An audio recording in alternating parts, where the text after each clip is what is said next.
Personally, it wouldn't empower me, but if that makes you feel good as a woman and empowering, then that's totally cool too. Good for you. Yeah.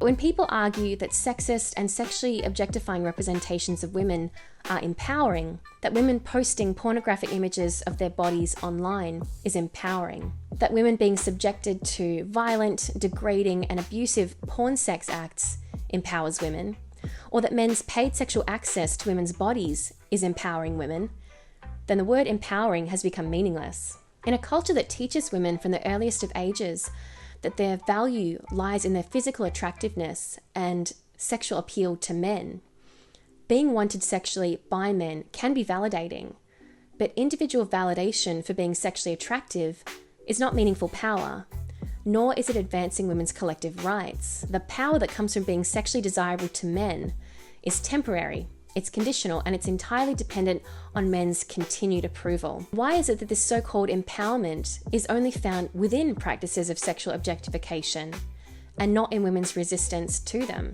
Sexual objectification harms women as a whole, even if a few women benefit from it or say that they choose it. Whole human being. She's smart and she's educated and she's beautiful and she deserves to be able to show more sides of her personality than having to rely so heavily on her body and rapping about really hypersexual subject matters. I'm like, is this really what we've been reduced to as women?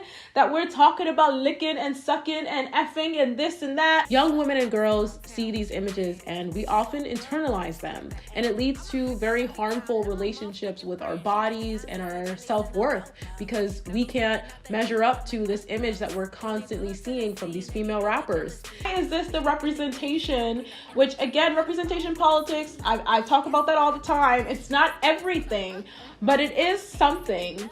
You know, it does mean something to have Black women be able to show a rich tapestry of our personalities and our feelings and our humanness and our womanhood that is not always linked to our boom booms and what they can or cannot do. You know what I'm saying? Like, I want more for women. I don't want women to have to always be relegated to using our bodies to get attention and to get airplay. Maybe it feels subjectively empowering for her, but it actually does nothing for women as a whole. Subjective empowerment does not equal female empowerment.